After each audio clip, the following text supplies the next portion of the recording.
सोनीपत में एक बार फिर पुलिस के सेवा सुरक्षा और सहयोग के नारे पर सवाल खड़े हो रहे हैं। सोनीपत में सबसे व्यस्तम सारंग रोड पर स्थित रेलवे पार्क के पास एक युवक की हत्या ने इलाके में सनसनी फैला दी। सूचना के बाद पुलिस मौके पर पहुंची और मामले की गंभीरता से जांच शुरू कर दी। वहीं वारदात की एक सीसीटीवी फुटेज भी सामने आई है।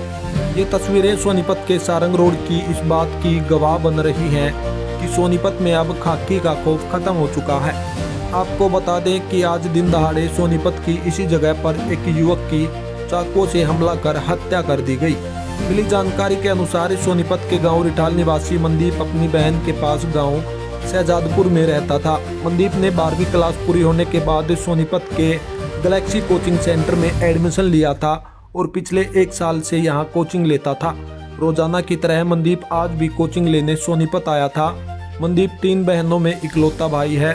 प्रत्यक्षदर्शियों ने बताया कि 15 से 16 युवक बाइकों पर सवार होकर पहुंचे थे और कुछ देर पार्क के गेट पर खड़े रहे और उसके बाद एक युवक पर डंडों से हमला कर दिया, फिर यहां से भाग गए। वारदात की एक सीसीटीवी फुटेज भी सामने आई है।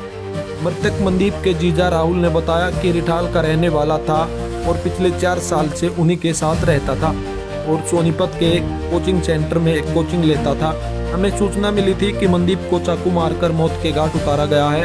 परिजनों ने मामले में न्याय की मांग की है। वहीं मामले में पुलिस ने जांच शुरू कर दी है, लेकिन मीडिया के कैमरों से आला अधिकारियों ने दूरी बना ली है। देखना यही होगा कि अब पूरे मामले में आरोपी कब तक गिरफ्तार होते हैं और मामले में क्या खुलासा होता है। सर ये देखा कि यहाँ पे आपस में लड़के बातें कर रहे थे और बाकी इधर बाहर लड़ाई की है, जो की है लड़ाई करते हुए मैंने नहीं देखा, लेकिन यहाँ पे जो बातें कर रहे थे आपस में लड़ाई कर रहे थे वो देखा, लेकिन मारते हुए नहीं देखा किसी को। कितनी देर खड़े रहे यहाँ पे कम से कम आधा घंटा से लेकर 45 मिनट तक खड़े रहे। क्या ले रखा था आपने? हाथों में तो कुछ नहीं, यहाँ तो ऐसे ही थे सब, तो हाथों में केवल वो बेल्ट उल्ट ले रखे थे, बस जैसे बेल्ट लगाते हैं वो ले रखे। गन्ने मांगे हाँ? तेरे से गन्ने मांग रहे थे, लेकिन मैंने दिया नहीं था गन्ने।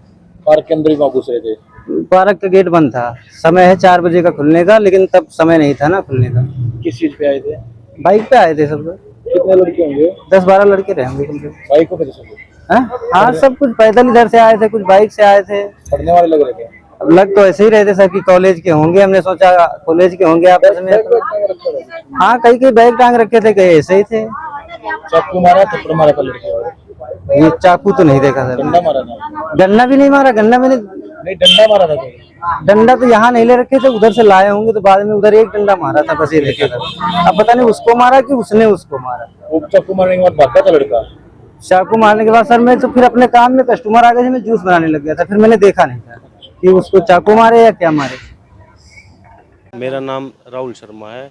ये मेरा साला था, ये मेरे पास ही रहता था 3 साल से और गैलेक्सी कोचिंग सेंटर पे स्टडी कर रहा था। और आज ये सुबह कोचिंग के लिए आया था और वहाँ फाटक के पास में इसे चाकू मार दिए। कहाँ रहता था ये रिठाल का रहने वाला था और यहाँ मेरे पास ही रह रहा था 3-4 साल से मेरे पास ही। 18 साल का था सर। नहीं, कोई रंजिश नहीं थी। 18 साल का स्टडी कर रहा था, कोचिंग ले रहा था गैलेक्सी। कैसे पता चला? हाँ जी, आपको कैसे पता चला? वहाँ पे बताए, वहाँ पे गए, वहाँ पे जाके पता लगा है। जी पुलिस सर। को सूचना दे दी आपने? हाँ जी, इन्फॉर्म कर दिया सर। क्या चाह रहे हो आप? कार्रवाई करवाएंगे सर, ऐसे थोड़ा ना छोड़ेंगे सर। जी सर।